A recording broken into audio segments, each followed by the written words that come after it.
All right, hello and welcome to our inaugural player and award ceremony. Yeah, that's what it is, really, isn't it? That's what it is. That's what it is. Awards. Award show. Let's get into it.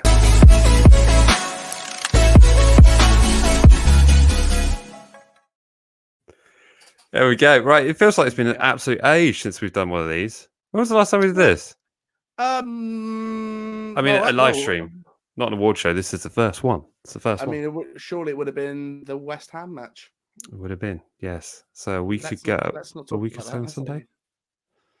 Yep, it's been a long time since football's been away, hasn't it? It has been a long time indeed. So But just to nice to recover. Yeah, bit of breathing space, bit of like to gather our thoughts and put together these fine categories for our first award ceremony of Matchday Vlogs, which we're very, very excited to do. Effectively, there are 8 categories we've selected, of which these are going to go into effectively most improved player of the season, groan of the season, best game, get good or get out, player we want to leave. Jack did these. I don't know. That sounds quite aggressive. That one. I don't know why. As I was making my picks for that, I did realise quite how aggressive that title was. It does sound aggressive, doesn't it? So we'll leave that there. Off the pitch moment of the season, villain of the season, player of the season, and my favourite, goal of the season. We're doing them in that order because I think that kind of hypes it up, kind of builds up the. Yeah. Don't you think? Yeah. Of course it does. So. As we go through these, welcome to everyone in the chat section. If you have any thoughts and comments on these, effectively what we're going to do is me and Jack have not discussed our answers whatsoever. So we are going to basically put forward our answers alternating. So you go first, I'll go first, and the next category, etc., etc. And then ultimately we will decide amongst ourselves and the chat section as to who wins. Yeah? Yeah. unless obviously we have the same pick, in which case this will be a very short proceeding. Yeah, this will be a very, very, very short episode if that's the case. And then straight after this, we have scheduled to do a season review at 10 p.m. tonight. But effectively, the season review will start as soon as we're done with this, because I didn't know how long this was going to take, so I needed a time to schedule. So there we go. Are you ready? I love you, Bam. I love it. I'm so ready. You've seen the note. I'm so ready. Ish. Indeed. Morgan, thank you. We've made an effort because it's an award show. Yeah. I've gone with this season. You've gone with the first. You've gone with the first Under Armour kit, and I've gone with the last Under Armour kit. It's an end of an era. A very, very hard era. Some ugly kits. But we're fine. Of kits. Like I said, I chose this one because our Lord and Savior is on the back of it. Indeed. What would Yoshida do? What would Yoshida do? So absolutely right. Let's get on into that. And in terms of the other questions we've got in here, we will get into all that stuff in a follow-up show. We've got lots of thoughts on that. So actually, there's a request that can we spend all night reviewing the kit? Maybe that needs to be a separate episode. Maybe we'll do an additional one on top of the review. How's that sound? You don't know how long the chunk of the next thing is going to be of me talking about the new kit, because who says I really want to talk about the season?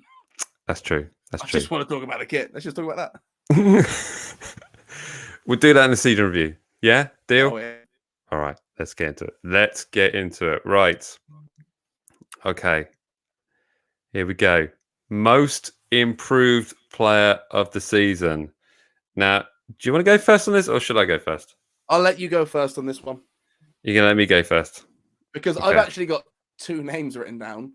Really? I've highlighted one, so I want to maybe there might be a chance that we get the same name.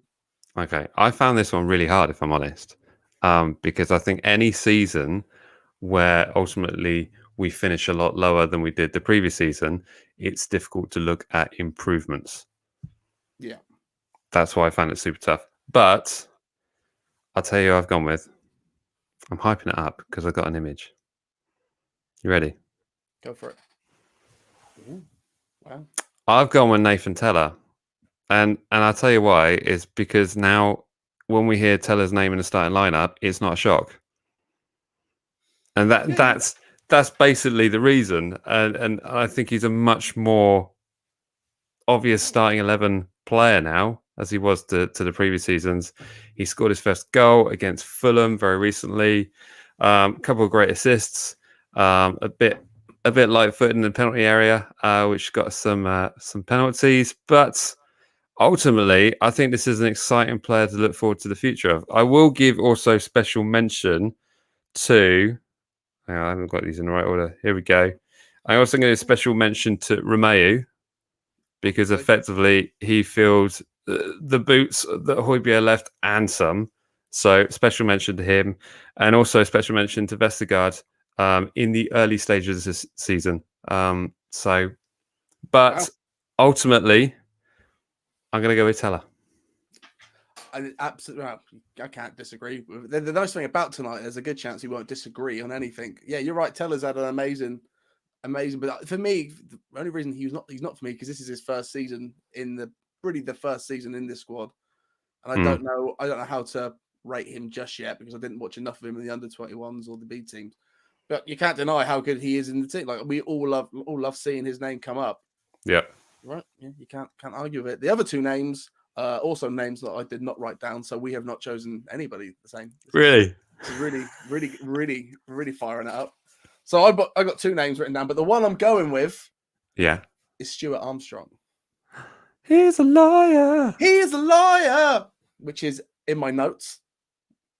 Which let me go through some of the stuff I wrote down. So 4 goals, 5 assists, 55 shots, and 60 tackles. If you're shouting at Romeu for filling in, like really stepping up in that role, I kind of thought Romeu did that last season, which is why he wasn't quite in it for me. Yeah. And I thought Stu has done an amazing job filling in that number 6 role. And when he's in the chances he creates, like 55 shots on goal, that's the same as Shea Adams. So he is creating mad chances.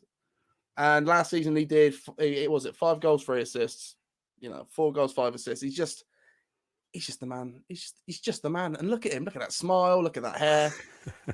Everything about him is glamming up. And I'm telling you, like, already after like last night's, like last of the international friendlies and stuff. Yeah. You already saw people going, "Oh, Armstrong's pretty good, isn't he?" And I feel like he's going to be a player on a lot of people's lips next season. And this is the start of him really sort of. I think this season is the first time we really thought, "Wow, he looks wicked. He looks wicked." The other name on my list was Shea Adams. Because let's compare Shea to last year. We all know how rough it was, and it was really towards the end of the season where he started coming into play. And now this season, he looks like our steady second striker, and we can rely on him. Obviously, like we say, he plays so much better when Danny's on the pitch, and he got someone. He's not the man. Yeah. But compared to last season, again, I've got stats, mate. So last season it was 4 goals, 2 assists, 36 shots, and this season it's 9 goals, 5 assists, and 55 shots. So, man's improved. That's some big improvements. That is big improvements. But I'm sticking with Armstrong just because I feel like he doesn't need somebody else on the pitch to rely on. He's gone that next little level. Yeah, absolutely. Do you know what? I can't disagree with that. Let's go over to the chat session and see what everyone's generally saying. Ultimately, our picks are between Nathan Teller and Stuart Armstrong. So everyone in the chat section, smash in your picks. I may have changed my mind. Have you really? after you selling it to me, but let's see what the chat section has to say. See if there's a general consensus towards either Armstrong or Teller. What are we saying? Armstrong, quite obviously. Let's have a look. Nathan Teller, future England project. Yeah, it's between 3, Kyle Walker-Peters, James Ward-Prowse for Armstrong. So there's a shout there for Armstrong. Charlie Page going to Armstrong and Vestergaard. Armstrong. I'm seeing a lot of Armstrongs. Adams. I'm just going with that with Adams, but he's also mentioned Armstrong first up there. Do you know what? I'm going to give this one to Armstrong. I think it's got to be done, and Charlie's just jumped in there as well. I think you can't argue with the performance that he's had this season, and it's been something to behold. And I tell you what, I've really liked about Armstrong is that partnership with James Ward-Prowse during the time when we didn't have Romeo in a lineup, and I thought that centre midfield partnership was just fantastic. And when it was there to work, it was great. And that performance, that comeback performance against Burnley at home for one was absolutely fantastic. So there we go.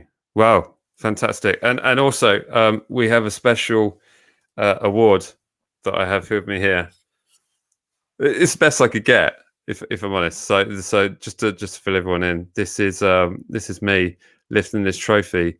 How long ago was that? 1991. So an under nines league champion. Would you like to know how old I was in 1991? You were a glint in the milkman's eye. I know. Exactly. How dare you? Under nines trophy. You'll never win that. So unfortunately, Armstrong cannot be with us to receive this award tonight. I know you're all massively surprised by that. So we'll be sending this, maybe a picture of this in the post to Armstrong. So congratulations to Stuart Armstrong, most improved player of the season. Round of applause, everyone. Love it. Lovely stuff. Lovely stuff. Right. Moving on. I've tried to do these in a way that is like a positive and then a negative, and a positive and negative. So you'll see what I'm doing there. So it's going to be an up and down evening, everyone. Up and down evening. Groan of the season. This could probably take on many forms. Yep. Where do we start? Jack, I'm going to let you go first on this one. Your turn to go first. This was literally the hardest one to choose because I was like, I just had to go to a point where I was like, what was the hardest singular moment where I groaned? Because literally the whole second half of the season was just one entire, my God. 2021. Gee, why is this still happening? What's going on? So I'd like to read you a few, just my special mentions before I get to my actual one. So the things I've written down are every time Redmond lost possession, because I felt like that was a groan I did a lot for every game. The second one was just the entire West Ham match, the last game of the season. Yeah. Because like we said, it was just, you could just write it down. It was so waste. What a groan of a game. And then quickly the United match, but that's too obvious. That's too easy for everyone to get through. So the one I've gone with is the Vestergaard red card. Okay. The rescinded one.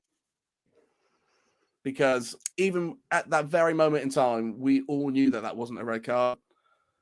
And it was just not just one groan, it was just a parade of groans. Mm-hmm. It was awful. Yeah. Pretty bad. All right. Okay. Well, I've gone with the more obvious one, which is United away.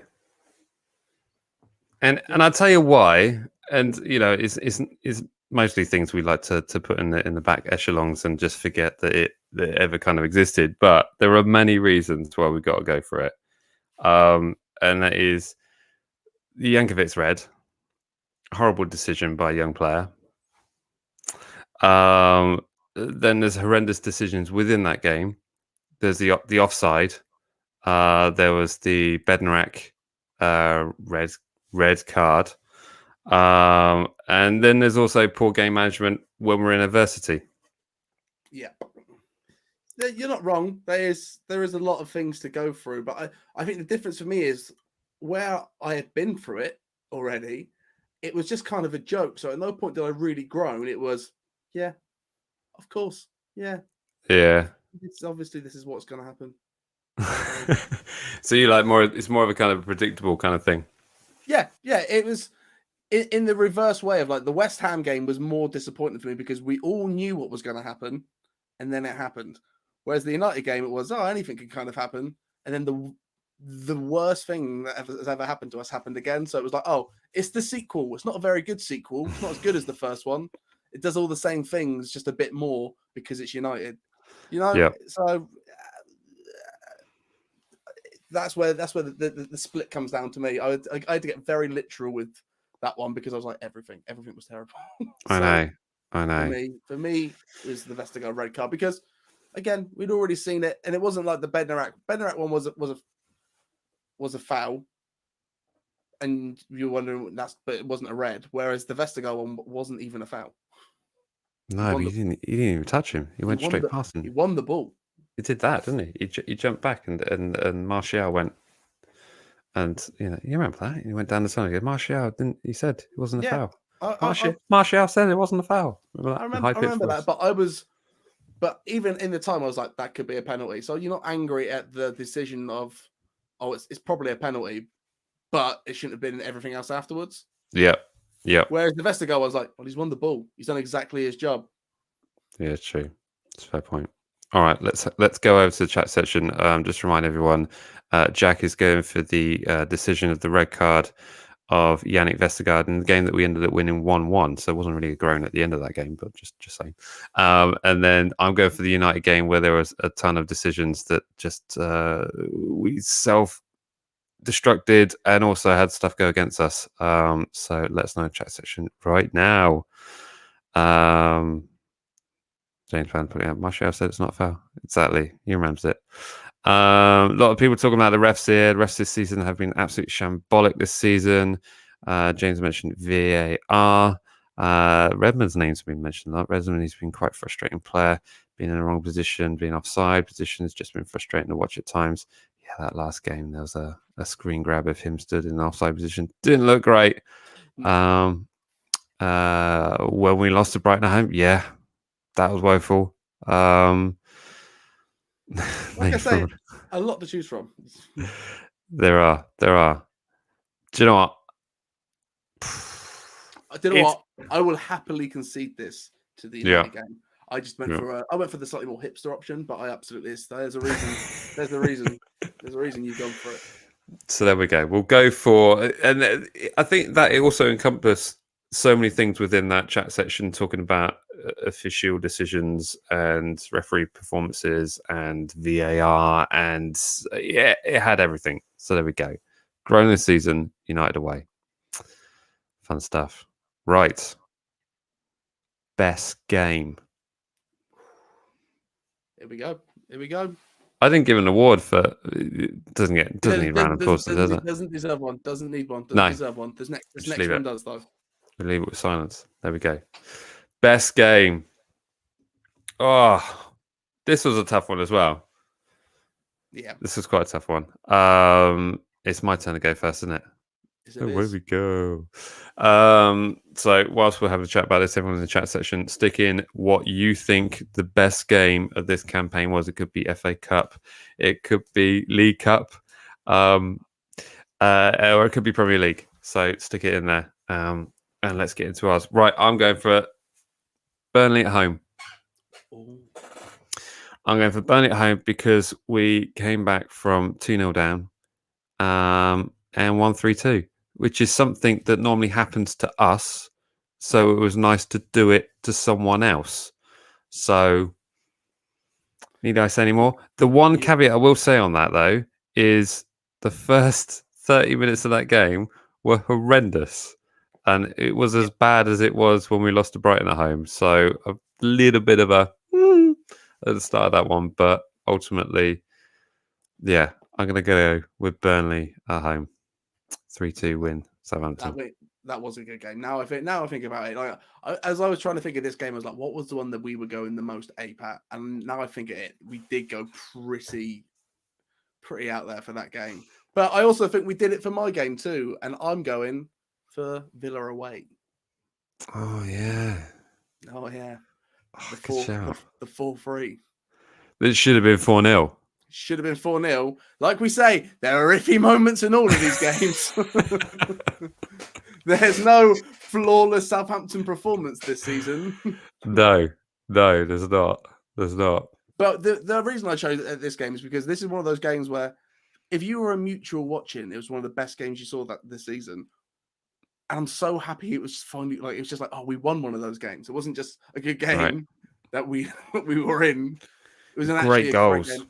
And do you know what? I rewatched the goals today, and they are 4 absolute peaches. All 4 that, even at the end, I was like, any one of these could be my goal of the season. Like the Vestergaard header was amazing. He also scored another header that game that was just offside, or Shane got onto it. Danny's goal from the edge of the box was probably his best this season. Yep. And then the 2 Ward-Prowse free kicks. I mean, let's be fair. If of all the clips that you're going to use from this season to chop up and put in stuff, it will be your reactions to those Ward-Prowse free kicks.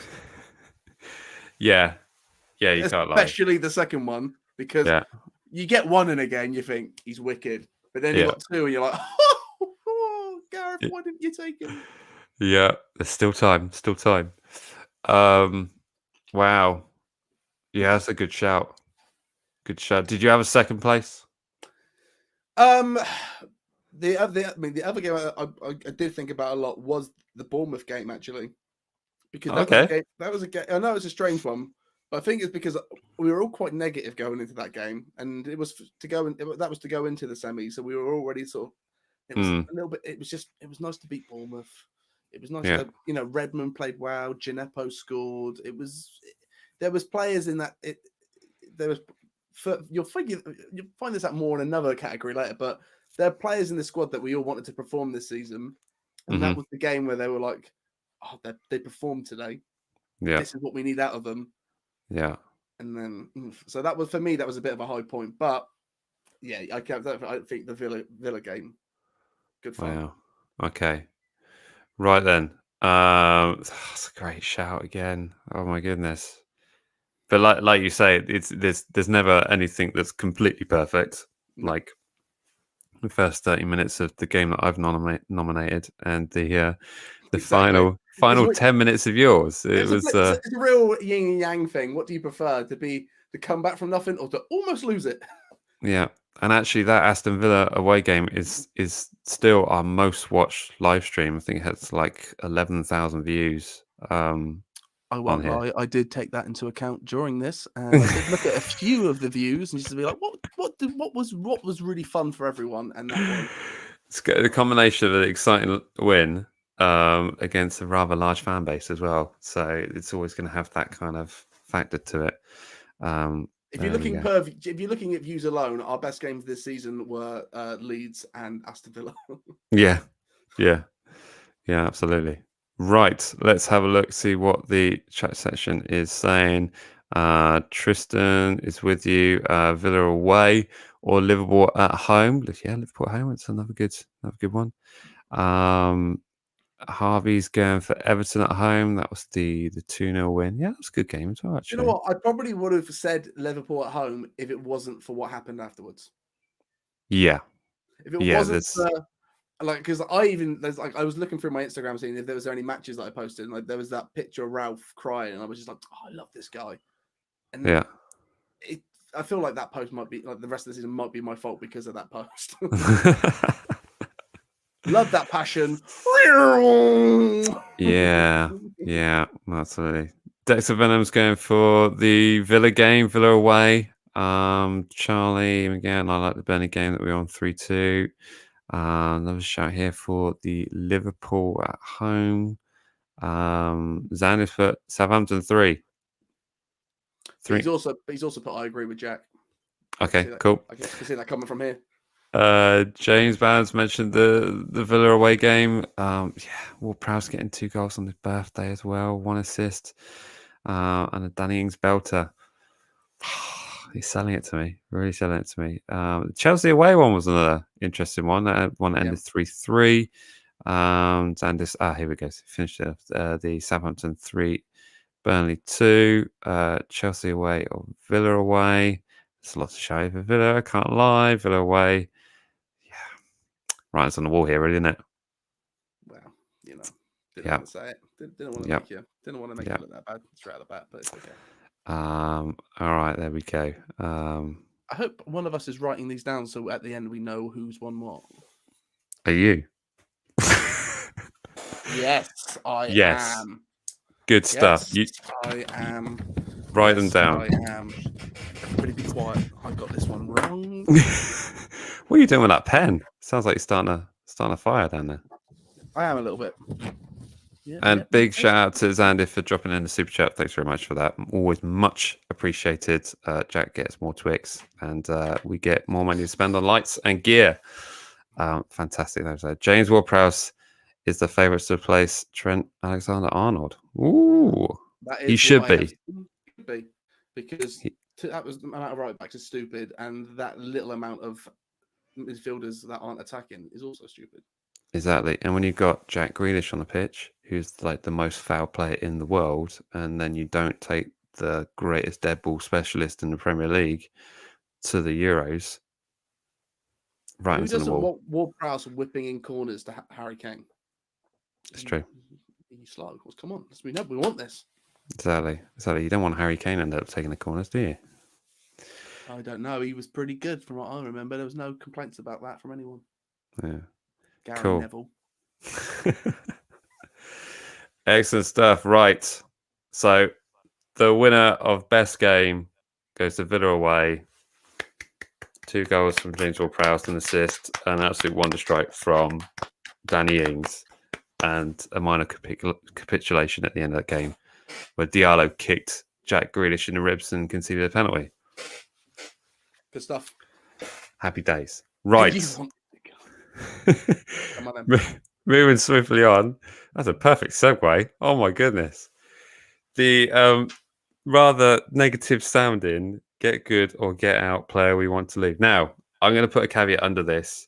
Now, we are Southampton supporters. Absolutely. We always give 100% support to anyone that puts on this shirt and steps out onto that pitch. That goes without saying. So this is purely our opinion of someone who we think has achieved less than others. Yeah? Yes. And I agree that this was too harsh of a category, and I have done the same thing where I've chosen someone and really written out why I'm doing this, and it's not a you need to leave. It's a please show us more. A player that needs to improve. You know, we've got most improved player. This is the player that needs to improve. Yeah, could do better.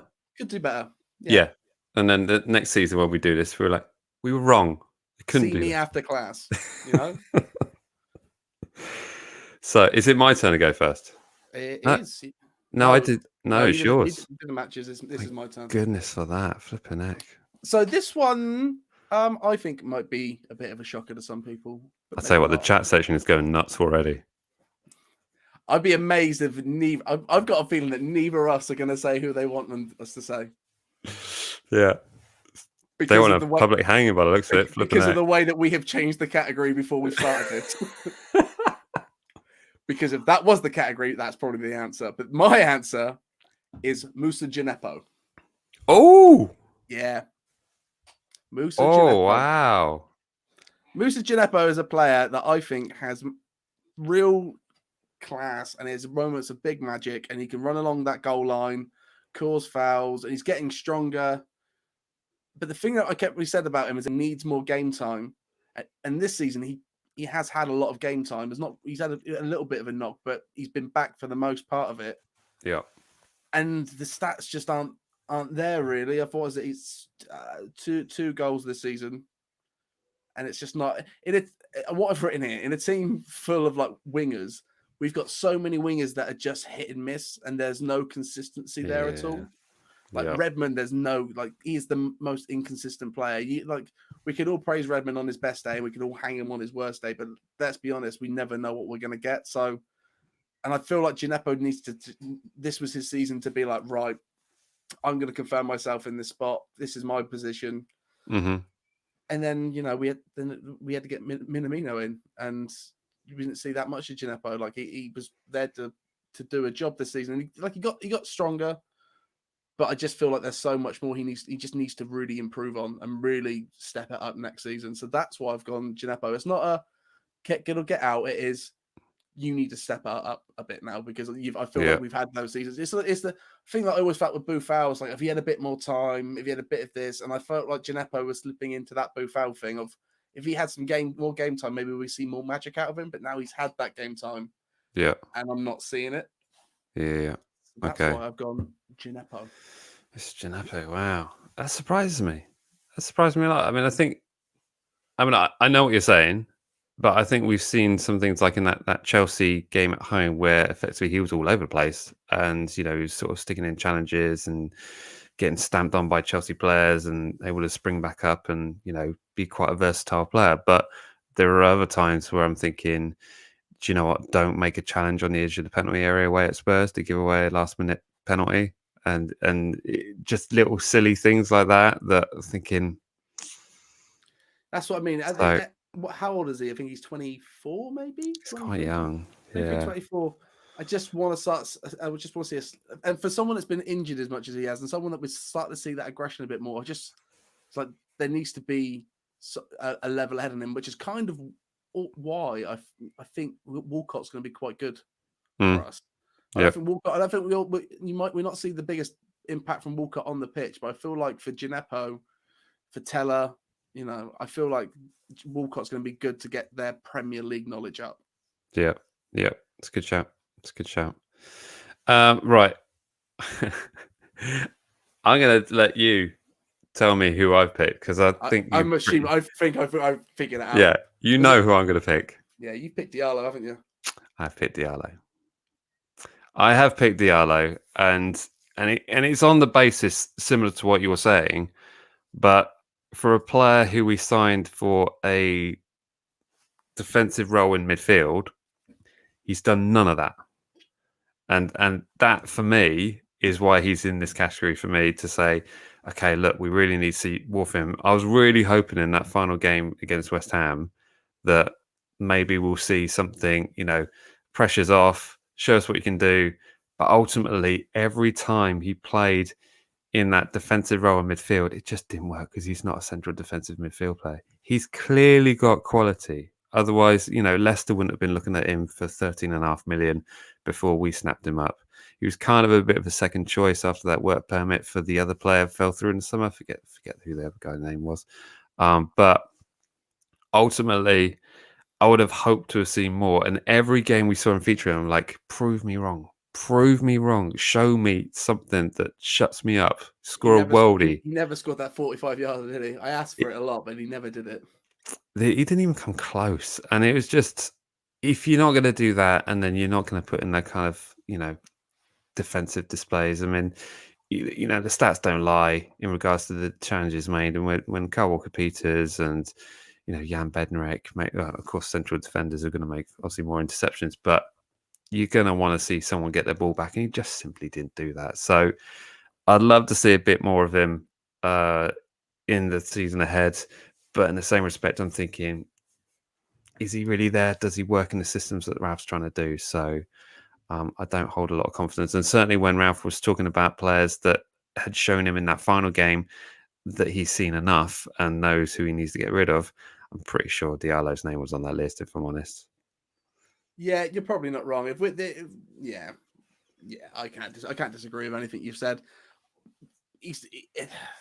I honestly think he's going to be a centre midfielder playing a bit forward, and we've bought him on the wrong terms, thinking he's a centre defensive midfielder. Because you're right, Yeah. he just doesn't have the size or the physicality to be that at all. And Yeah. I mean, I would like for this league, definitely. And it's almost like I kind of want to see him play with Oriel in the middle with him. If there's ever, I mean, obviously you don't ever want James Ward-Prowse not to play, and hopefully we're going to go for a third season where that doesn't happen again, because that would be immense. Yeah. But if there ever was one of those games, you're like, I'd like to see him play a bit forward just to see what he does, but it's not worth it. If you could cash out, probably would. Yeah, absolutely. So let's jump over to the chat session to see where we are with this one. This chat session, there it is.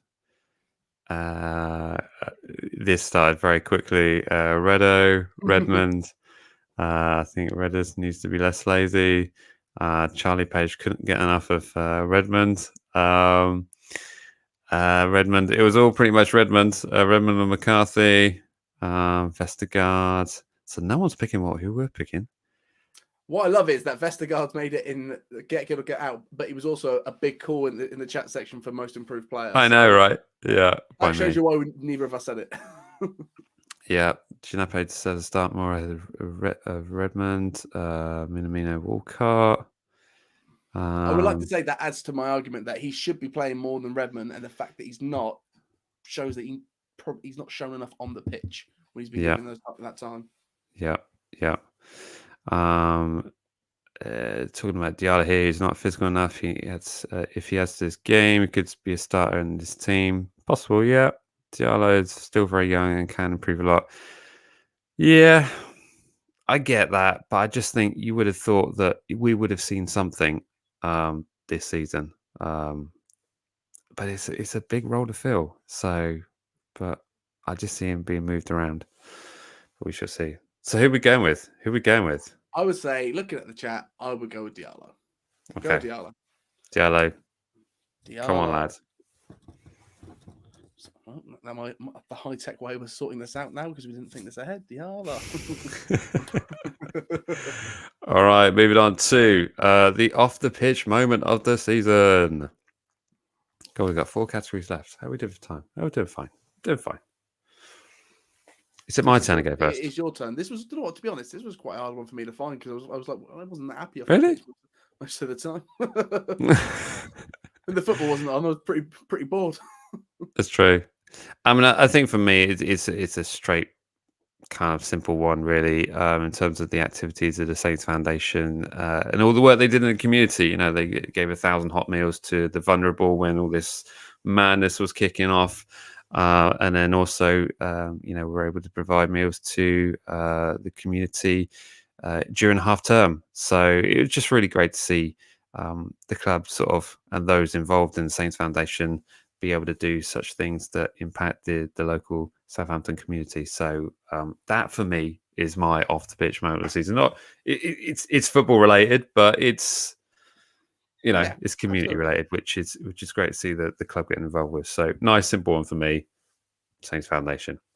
I like it a lot. It's a lot more wholesome than my one, I guess. Well, I don't know what actually now mine's kind of wholesome.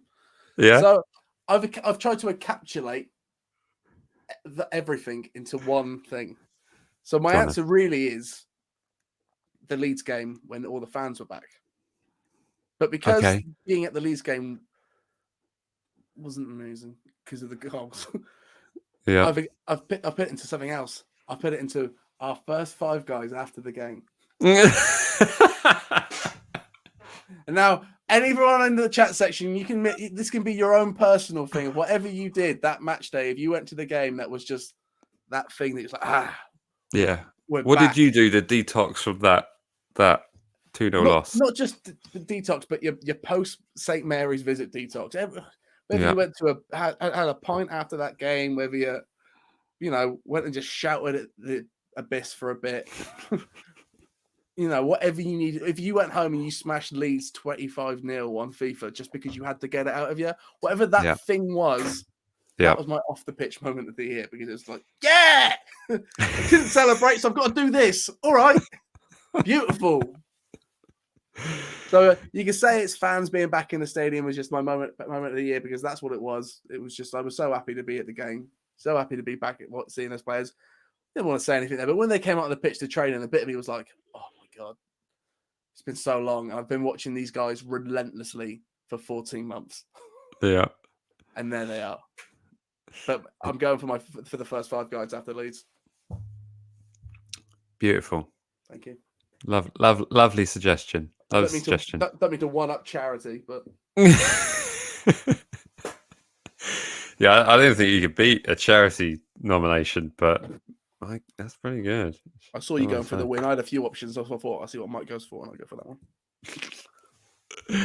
So there we go. I hear what you said, Jet, but I can't because we can't be doing that, can we? We gotta let charity win. Charity win.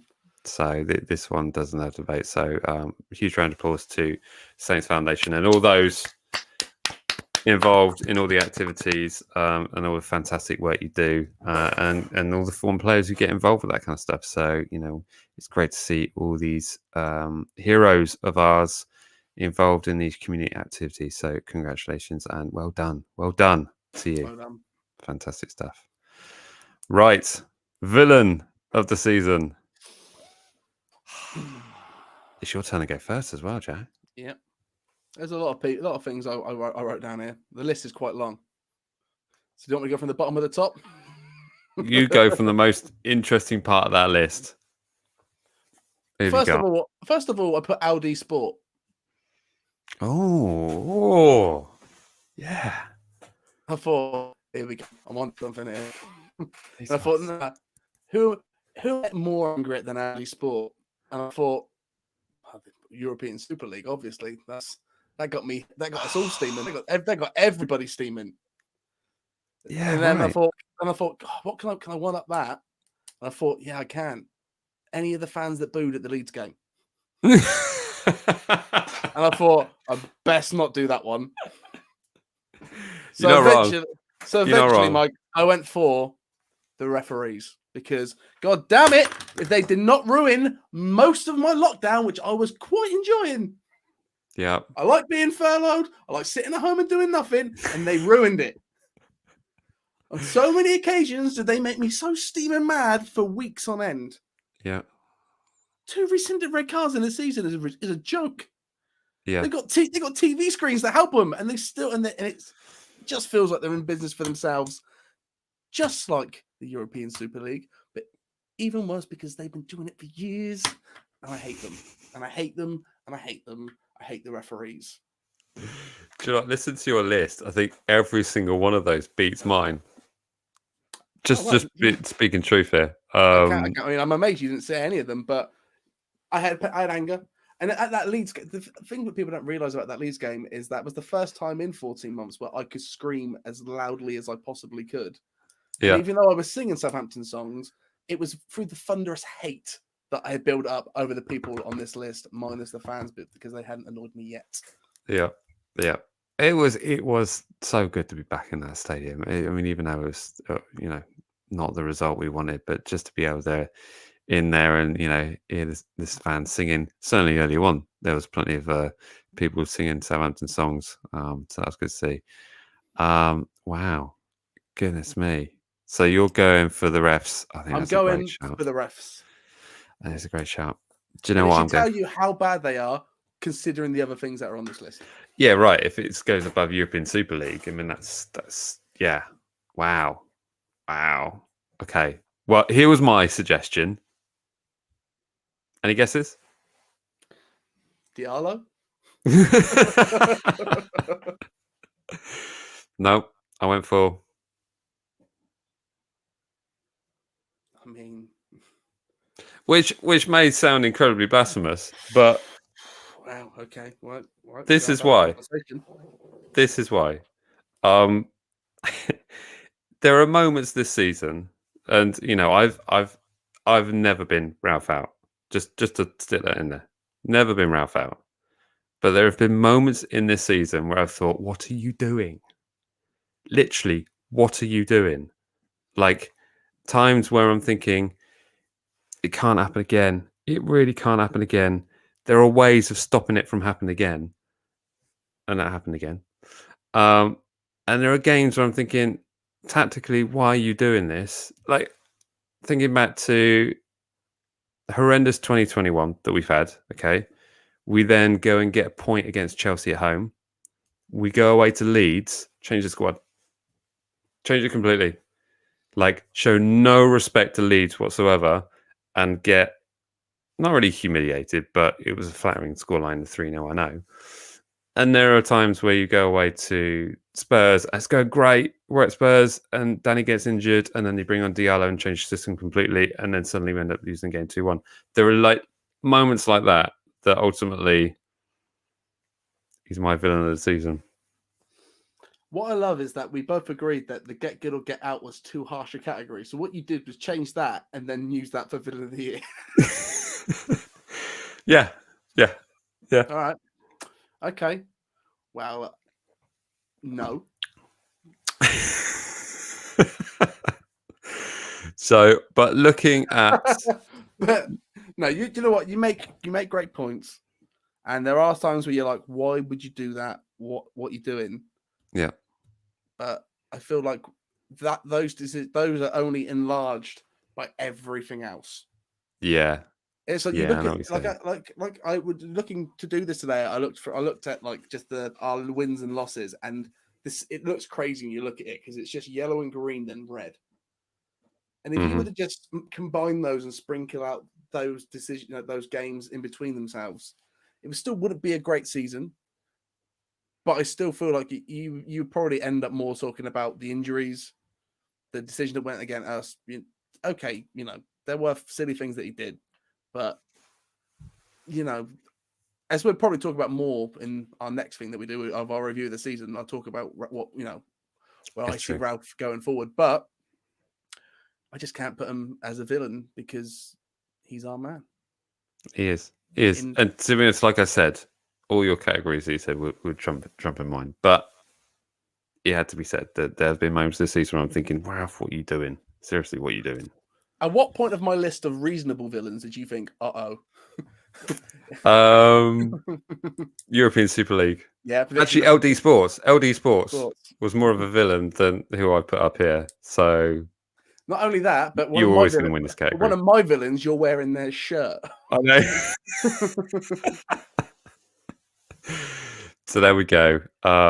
It's not up for debate. This one, I think, and looking at these comments here, Mike Dean, the refs, VAR, Charlie Austin, Sport. Not VAR. VAR is not the problem. The idiots that use it are the problem. VAR is fine. As we will see in the Euros. I would really love the Euros to turn everybody's opinion around on VAR. Yeah. And that does make a great point here. Ralph did put us at the top of the table. You've just put the first Southampton manager to put us at the top of the Premier League table as villain of the year. Yeah. Everyone loves a villain, though. What are you talking about? Sorry, you're putting the man that cried on the pitch as villain of the year. Yeah. Heartless You villain cared of that the much. year. Captain Hook, Darth Vader, Hassan Huttle.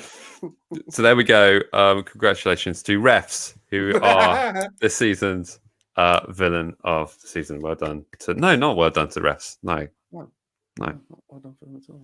No. Take a pay cut. Learn how to use a computer. Right. We've only got two left here, Jack.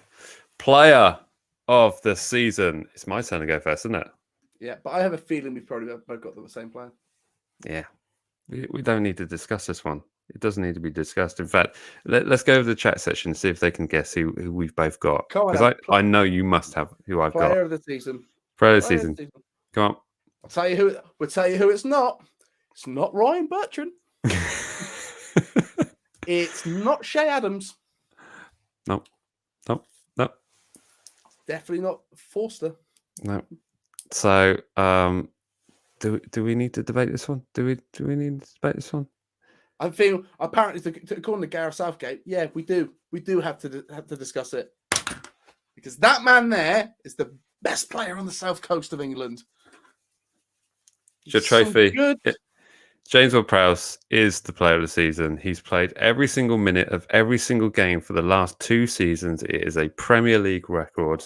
It is an absolute travesty that at this moment in time he is not going to the Euros, but he is the only player in the league to score, was it 4 or 5 free kicks this season? Direct free kicks. I think it's 4. It's 4. So most free kicks scored this season. Every minute of every game for the last 2 seasons. Need we say any more? In all competitions, it's 9 goals. I can't even remember how many assists it was, but he's just fantastic. Yeah. He's just a player that, maybe a couple of years ago there were people saying, what is his role in the squad? Yeah. Where is he? What does he do? What's his best? What's his couple best yards position? outside the penalty area with the ball placed on the ground with it is just ludicrous. Are the free kicks that he scores? The same amount in all competitions, same amount of goals as Shay Adams this season. Wow! So, it just tells you how prolific he's been this year. Is there anything you'd like to see more from Prowsey? I feel like a lot of this season was harbored, having to cover for Diallo and having to make up for the lack of Romeo. So I feel like, a part of me wants to say maybe a bit better defensively, but he's right up there with challenges. And for a player that I want to see attacking more, no, I think he does everything well. He's great at picking a pass out. It's just the rest of the midfield around him needs to be decent. Like he is struggling right now. He is the light in the middle of the field. Yeah. And it's that people around him need to step up and get to his level and his ethics and his Southampton way. He's everything we want, isn't he? He's everything we want. Yeah. Shame, just shame where he's from, but we don't. Who cares? We've adopted him as one of our own. Shows you how open we are as a club and how loving. And Zadif puts it properly, very well. If it's not James Ward-Prowse, you're wrong. You're absolutely right. But it has to be James Ward-Prowse. For me, the only thing I'd like to see more of is captaincy qualities. I think in terms of like when things haven't been going our way and we've needed someone to really be a voice in the camp on the pitch, then I think we wanted to see a bit more. But